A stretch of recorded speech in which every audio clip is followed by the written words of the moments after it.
Pois é. Valdelice e Kelly, se vocês não guardarem um pedacinho de bolo pra mim, eu vou ficar bravo com vocês, hein? Tô brincando. Bom, pessoal, nós temos visto que no nosso país o índice de imóveis e de pessoas que estão comprando imóveis aí irregular tá grande e grande e grande. Nós estamos recebendo aqui a advogada Clívia Furtado, que vai falar um pouquinho para a gente acerca de compras e venda de imóveis. Como é que está o seu imóvel? O seu imóvel aí você comprou direitinho? Você está sofrendo algum risco? Eu já dei um exemplo aqui para a Clívia, não vou nem espalhar muito, de uma pessoa que está numa situação crítica com o imóvel dela, mas eu tenho certeza que ela, com 30 anos de carreira, vai dar essa ajuda. Boa tarde, Clívia, tudo bem? Boa tarde, Renato, tudo ótimo. Prazer estar aqui com você nessa tarde incrível. Muito obrigada pela oportunidade. Nós vamos falar um pouquinho sobre a compra e venda de imóveis. Eu estava falando aqui logo na abertura a respeito disso, de como as pessoas, quando têm comprado os seus imóveis, elas têm passado por situações tão adversas a respeito de imóveis irregulares. No nosso país, tem muito disso, Clívia? Sim, Renato, no nosso país nós temos aproximadamente 40 milhões de imóveis irregulares. Isso é um 40 estudo. milhões? Entendeu? Uau! É muito É imóvel irregular. muito alto. Né? Então, o que acontece muitas vezes? As pessoas, no geral, elas se preocupam em comprar os imóveis, ela compra um terreno, ela constrói, ela gasta com materiais de ponta, só que não se preocupam em regularizar, entendeu? E na hora que ela precisa desse documento para fazer um refinanciamento, para dar em garantia em alguma situação, ela não tem, ou até mesmo quando ela vai vender esse imóvel. Por quê? Aí ela vai vender esse imóvel, vai acabar vendendo depreciado, porque um imóvel hoje no mercado que não está regular, ele simplesmente é depreciado na faixa aí de uns 40%. 40%? Em que momento, mais ou menos, a irregularidade da pessoa aparece? Um exemplo, porque todo começo, a gente não está aqui querendo falar mal da sua pessoa, você que é corretor que está nos assistindo, a gente está aqui para poder falar mal. Mas todo começo corretor, a gente vem com aquela proposta, você pode comprar esse imóvel aqui, o lançamento é daqui a 2 anos, aí a gente fica naquela empolgação, porque as parcelas são boas, e você falou, poxa, essa parcela aqui cabe no meu orçamento. Aí a gente vai, acaba caindo, não digo caindo numa armadilha, não é isso. A gente acaba deixando se levar. Mas só que lá na frente, muitas pessoas que são leigas não entendem e não sabem em que momento a irregularidade aparece nesse âmbito. Como que a pessoa ela pode descobrir, ela pode saber, até mesmo antes de comprar um imóvel, ou até mesmo quando vai vender, a irregularidade? Então, a irregularidade, ela é logo diagnosticada a partir do momento que você faz uma due diligência imobiliária. O que é isso? É uma varredura em nome dos vendedores e do imóvel, para você realmente poder verificar se esse imóvel está em condições de ser negociado no mercado. Então, muitas vezes a pessoa acaba adquirindo o imóvel através de contrato, ela não escritura. Muitas vezes ela adquire imóvel de herdeiros e não faz o inventário. Muitas vezes ela compra um imóvel numa metragem X e passa a construir, ele fica irregular e não regularizou perante a matrícula e nem prefeitura. Muitas vezes ela compra o imóvel de uma pessoa que era solteira, casou, ela não averba a margem da matrícula. Então são N situações, né, que a pessoa pode acabar incorrendo e comprando um imóvel de maneira irregular. Eu acho que nessa situação que você acabou de relatar, eu acredito, 30 anos de carreira, né? 31 anos agora, 31 esse ano. anos. Primeiramente, parabéns aí Muito por esse obrigada. trabalho belíssimo que você tem feito, ajudado muitas pessoas com imóveis irregulares, situações críticas e precárias, e a Clívia vai lá e ajuda, e ela consegue solucionar o problema. Eu acredito, Clívia, pela sua experiência, que esse caso, principalmente na área de relacionamento de casados, acontece bastante, né? Em qual sentido? No sentido, um exemplo, a pessoa ainda está Eu posso falar no sentido da pessoa estar num relacionamento e já tenha comprado o imóvel e se envolve no relacionamento e depois, quando vai se separar, né, tem aquela na divisão de bens, acontece muito esses casos.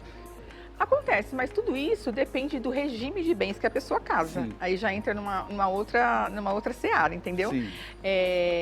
No que eu quis dizer no tocante à irregularidade, vamos supor, você compra um imóvel, você e a sua esposa, vou dar um exemplo, e você comprou solteiro. Sim. E de repente você casou. Aí a Quando pessoa você vai lá casou no e você casamento. vai vender, muitas vezes você não averbou o seu casamento lá no registro de imóveis. Ah, é verdade. Então, a pessoa não sabe. Ela está comprando aí um imóvel de uma pessoa que é solteiro. Vamos pensar, tudo bem que o cartório hoje exige certidão atualizada de imóvel para ver se a pessoa realmente, em que condições que ela está, né? Só que tem muitas pessoas também que acontece, vivem em união estável e não se declaram que estão vivendo em união estável. E muitas das vezes, o que ela faz? Se ela quiser falar que ela está solteira, ela vai no cartório de imóveis, tira uma certidão atualizada, vai mostrar que ela é solteira mesmo e ela vende, entendeu? Então, são essas questões. Entendi. Acontece casos também relacionados a imóveis, a pessoa que quando compra o imóvel através do financiamento e o próprio banco em si não verifica o caso de documentações, possa vir a dar problemas futuros para esse proprietário? Pode. É assim como que funciona na realidade. O banco, ele se preocupa exatamente com a regularização da parte do imóvel, porque vai ficar como garantia para ele. Para ele. Você está entendendo? Uhum. Mas o banco, ele analisa simplesmente a questão do imóvel e daquela pessoa que está vendendo, que é o último proprietário na matrícula. Uhum. O banco não faz uma análise dos antecessores, por exemplo, e dependendo da situação ali, tem que ter um olhar mais crítico e um olhar mais afinado. É aí onde entra uma pessoa especialista, né, no mercado imobiliário, um profissional, um advogado especialista nessa área, que ele pode estar fazendo essa condução e garantindo uma venda efetiva.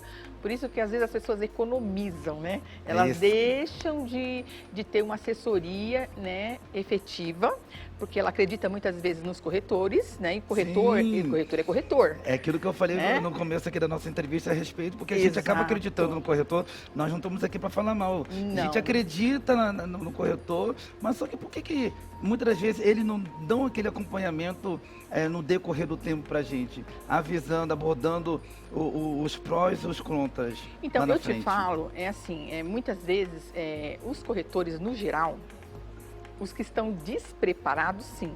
Hoje tem muito corretor preparado no mercado, entendeu? Já chega e fala a verdade. Exatamente. E ainda mais os corretores que eu particularmente treino, tá? Eita, olha aí, ó, procure ali. Exatamente. A gente treina imobiliárias. Ah, que legal. Treinamos corretores justamente para ter esse olhar afinado Ótimo. E preciso para fazer uma venda com segurança jurídica. Por quê?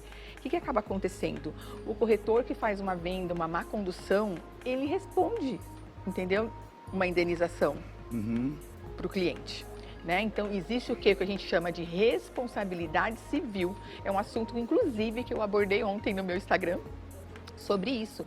Então, a gente está no mercado hoje educando, né, esses profissionais justamente para cada vez mais eles trazerem essas verdades, esclarecerem cada vez mais os clientes e fazerem negócios literalmente seguros. Ótimo. Isso é essencial, uma pessoa que está querendo comprar ou vender um imóvel e você, como você disse aqui, tem uma empresa, no caso você disse que prepara os corretores. Isso. Você tem uma, como é que eu posso dizer, uma parceria com eles, na sua empresa? Isso, exatamente. No seu escritório, no caso? Exatamente. Ai, ótimo. A gente leva workshop nas imobiliárias, Que né, legal, a nível Cris. Brasil. Tá? A gente palestra em eventos no imobiliário também, inclusive esse mês eu vou palestrar em um, no mês que vem vou estar em outro lá em Balneário. Ai, então ótimo. a gente está sempre levando conhecimento Ótimo. para este público. Ótimo, é isso aí. Corretor, juntamente com o advogado, os dois nessa parceria bacana e você não cai em armadilha, não tem problemas. Agora, já pegou nesses 31 anos que você tem de carreira algum caso da documentação estar totalmente irregular na hora que vai fazer o inventário? Documentação irregular na hora que vai fazer o inventário? Isso. Sim. Já pegou muito caso desses? E muitas vezes o que a gente faz? A gente consegue sanar essa irregularidade legal. dentro do inventário. E aí quando a Ótimo. gente encaminha para o registro, já sai perfeito para venda, para comercialização, enfim. Ai, que ótimo. Então, sabe o que é importante trazer? Sim, fica à vontade. Hoje, com as mudanças da lei, as imobiliárias e os corretores têm uma grande oportunidade, junto tecnicamente com o jurídico deles, de tornar os imóveis deles um ativo dentro da base através dos recursos que nós temos extrajudiciais. Porque lá atrás a gente só podia fazer um usucapião no fórum, a gente só podia fazer uma adjudicação compulsória no fórum. Hoje não, hoje você traz isso para o cartório, que se torna o quê? Mais célere. Entendeu? Fazendo com que você tenha um imóvel regular na sua base e efetivamente podendo vender com mais possibilidades, seja através de financiamento, seja através de consórcio. Então, assim, abre o leque, né? Ao passo que se a imobiliária, ela fica com os imóveis não ativos na base, ela fica restrita na venda. Entendeu? Você tem parceria também com a imobiliária? É um leque fechado entre a imobiliária, você como advogada e o corretor ou cliente? Como é que é? Então, eu dou assessoria para as imobiliárias que, no caso, me contratam para fazer esse trabalho. Eu vou até a imobiliária, a gente faz um workshop de 2, 3 horas. E esse treinamento, ele é exatamente modelado para o perfil da imobiliária. Vamos supor, Clívia, eu estou com uma dor na operação X. Eu vou levar esse workshop literalmente desenhado para a necessidade dela. Então, não é algo engessado a ponto de atender, sabe assim, um padrão para todas. Porque cada uma tem uma dor. Exatamente. Entendeu? E aí, todos vão, as imobiliárias hoje, para ter uma ideia, elas nicham, né? Elas nicham em imóveis de terceiro, Minha Casa Minha Vida, imóveis alto padrão, áreas... Entendeu? Então, assim, a gente não é tudo igual. Então, a gente dá uma visão 360, igualmente nas locações de imóveis. A gente também treina as equipes de imobiliárias na locação. Uau. Você está entendendo? Sim, sim. Porque o que acontece muito hoje? Deixa eu te explicar. As imobiliárias, é um alerta que eu chamo. Não pode olhar para o locatário, né? Somente entendendo que ele está ali locando e quem é o cliente dela mesmo, o efetivo é o locador, porque paga a administração do aluguel para ela. Não, de forma alguma, de maneira alguma. Ela tem que olhar para os dois, porque aquele locatário, ele também é um investidor muitas vezes. Ele pode adquirir aquele imóvel que ele está locando, entendeu? Ou até mesmo outros da base que a imobiliária tem e pode oferecer para ele. Então, eu falo que as imobiliárias, elas têm que ter critério. Analisar os clientes, cada caso. O que aconteceu esses dias com um cliente que me chegou? 35 anos no imóvel e, de repente, foi surpreendido com uma notificação de denúncia vazia. O que é a notificação de denúncia vazia? Justamente notificando para você desocupar sob pena de um despejo. Mas isso do cliente, você fala do proprietário? Ou do inquilino? No meu caso, o inquilino. O inquilino. O inquilino, exatamente. Ele foi notificado, um cliente meu. E um cliente potencial que poderia até mesmo comprar aquele imóvel. Agora, ela não teve um olhar criterioso, entendeu? De fazer o quê? Antes de chegar, 6 meses antes, né, de chegar o vencimento do contrato, um ano, que é a média, chegar nesse cliente, que é cliente dela também, né? Ela não teria que olhar só quem está alugando, né? O locador, vamos dizer assim, o inquilino também. E chamá-lo e conversar e falar o seguinte: olha, o seu contrato vai vencer, o proprietário está um pouco resistente, de repente, ele está querendo vender esse imóvel. O que eu vou fazer? Vou te dar o direito de preferência, entendeu? Você quer adquirir esse imóvel? Ela já ia conseguir o quê? Uma outra negociação. Concorda? Sim, sim. Ela já ia fazer um negócio ali dentro da operação. Não, simplesmente ela não fez isso e já foi notificando esse cliente para sair. Quer dizer, Contratando a gente que tem uma visão mais ampla, o que a gente acabou fazendo, né? Já vem desse tipo de situação que poderia ter sido evitado.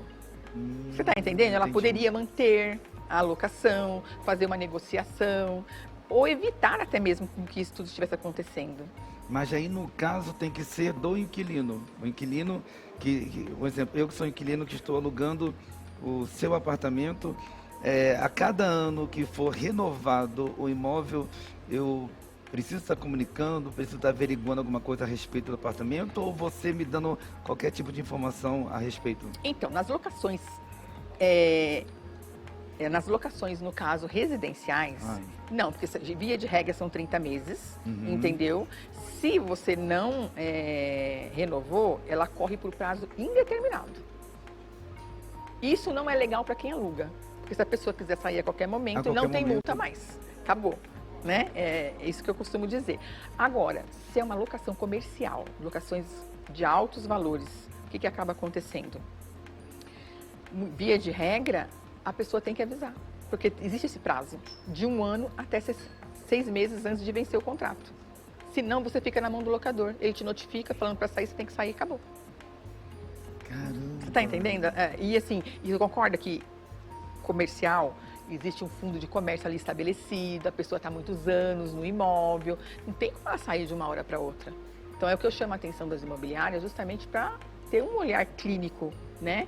E com cuidado em certas locações, e não tratar de uma maneira assim, a toque de caixa, todos iguais. Entendeu? Entendi. Porque numa dessa, este meu cliente, por exemplo, jamais ele vai voltar a alugar um imóvel ali. Com certeza. E é uma pessoa... Sim, a pessoa até fica meio que traumatizada. Exatamente, né? De repente nunca passou por isso, já alugou outro tipo de imóveis e nunca passou por uma situação que está passando agora. Exatamente. E mediante a essa experiência que esse cliente seu passou, você já recebeu outros casos semelhantes? Em que sentido que eu falo? Esse tipo de caso que você acabou de relatar aqui pra gente tem sido agravante ou é... Ah, não, Renato, eu peguei até agora, em 31 anos, foram só, sei lá, 5 casos, 3 casos. Não é tanto, mas só que cada inquilino tem que se precaver, cada inquilino tem que tomar cuidado, abrir os olhos e também buscar uma consultoria. O que você fala pra gente? Não é um caso alarmante, entendi. entendeu? Porém, no caso de locação. Ok. Tá, mas no caso de venda, sim. Muitas pessoas, elas não tiram as certidões necessárias para quando vai comprar um imóvel. O que eu costumo dizer para os meus clientes? Muitas das vezes, você tem que estar com alguém. Eu tenho uma cliente, por exemplo, que ela só compra imóvel, eu estando mesmo, independente de ser qualquer imobiliária, a gente está sempre assessorando. Por quê? Ela quer realmente verificar a viabilidade, se aquela documentação é uma documentação eficaz, entendeu? Porque, infelizmente, no nosso mercado imobiliário, existe também muitas documentações falsas. Inadimplência? Não, falsas. Falsas. Uau. Tem que se tomar muito cuidado. Você está entendendo? Um cliente meu, outro dia, posso contar esse caso? Pode ficar à vontade. Ele estava comprando um imóvel para construir um condomínio. E de repente, o imóvel estava no inventário. Tudo perfeito, tudo. E de repente, o que ele fez? Passou na frente do imóvel e estava vendo lá uma retroescavadeira. Falou, como assim? Eu estou comprando, estou estudando o terreno para fazer a construção das casas, enfim, ele é engenheiro. E de repente, a gente teve que conversar com a pessoa. Não, mas eu comprei esse imóvel. Como que você comprou esse imóvel? Ele recebeu uma procuração. Olha só, o imóvel estava dentro de um inventário. Como que ele poderia ser vendido por aquela pessoa que faleceu? Isso não poderia ocorrer de forma alguma, Sim. Né? Juridicamente falando. Mas essa pessoa conseguiu comprar como se o falecido tivesse dado uma procuração para alguém. Olha isso. Meu Deus. E essa pessoa ainda tinha subestabelecido para uma outra e feito a escritura em nome dele. E olha, diga-se de passagem, um profissional, assim, um empresário muito estruturado que incorreu nisso. Às vezes a gente acha que as pessoas são, assim, pessoas não é leigas. Capaz, não pessoas que eram capazes de contratar alguém especialista. Sim, aí a advogada e chegar veio. a esse ponto. Exatamente, aí a advogada veio falar comigo. Eu falei, mas doutora, por que não foi tomada toda a precaução antes? Aí a gente teve que entrar em todo esse cenário, desconstituir a venda, foi uma loucura. Ele já tinha investido 2 milhões no negócio, entendeu? E o imóvel, na época, valia na faixa de uns 800 mil. Olha só que loucura. Isso que eu ia te perguntar agora, o imóvel valia 800 mil? E ele já estava investindo 2 milhões, porque ele estava construindo uma fábrica, Uau. entendeu? Para a empresa dele. Então, eu falo que as pessoas, a gente desacredita que tem pessoas, assim, bem-sucedidas, entendeu? E isso não Que são sejam capazes de fazer isso. capazes de incorrer numa situação dessa, entende? Então, assim, é algo, assim, verdadeiro absurdo, mas acontece. Acontece. Acontece, literalmente acontece. Mas graças a Deus, gente, é por isso que eu falo aqui no nosso programa, graças a Deus nós temos aqui a Clívia Furtado, que ela vem aqui nos orientando, nos dando esse leque de sabedoria acerca dessas informações, de você não cair em determinadas ciladas, golpes concernentes a imóveis irregulares. Agora, no começo da entrevista, você comentou, eu queria te perguntar, não perguntei o grau das pessoas.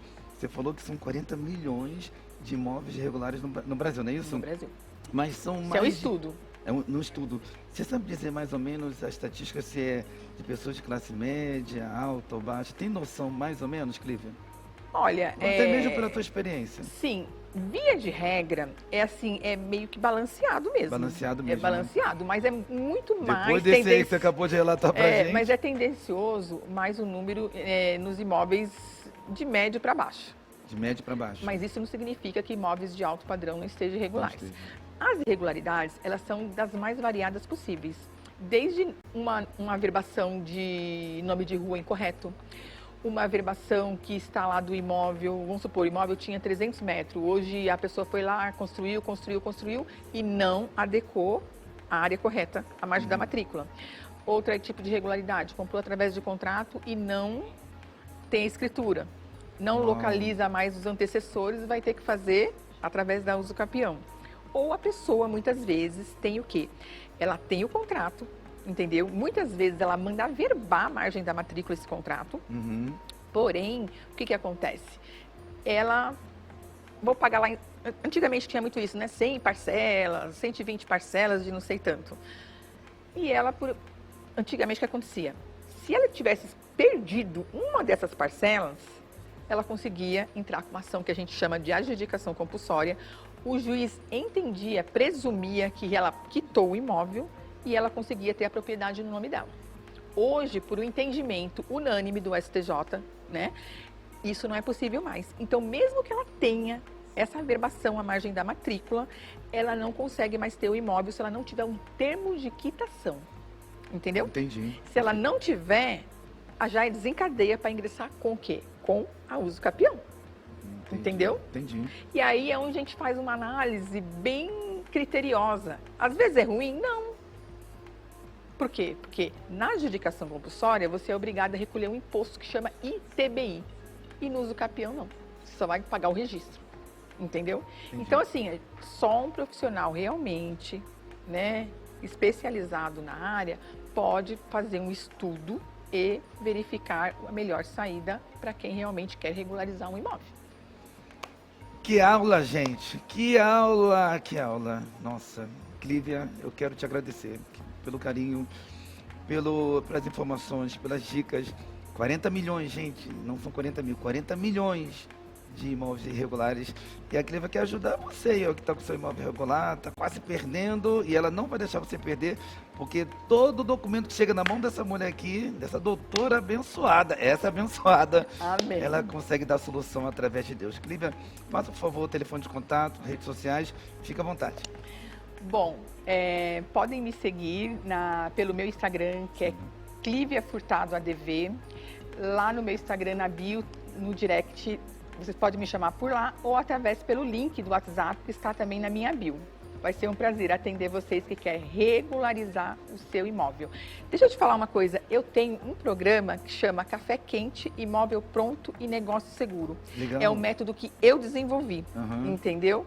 E estamos aí para entregar isso para vocês, imobiliárias. Nas redes sociais? Isso. Ah, que legal. Nós podemos entregar para você, imobiliária, construtora, que quer efetivamente treinar os seus corretores, o seu time, para fazer o melhor negócio sempre com segurança jurídica. Clívia, obrigado. Obrigado Nada. por todas as dicas aí. Eu tenho certeza que ajudou muita gente. Eu que agradeço. Tá bom? Pode ficar aqui, por favor, tá? Obrigado. Bom, pessoal, o programa não terminou, não. Calma, que tem muito mais ainda. Logo após comerciais. Já voltamos. Obrigado. To the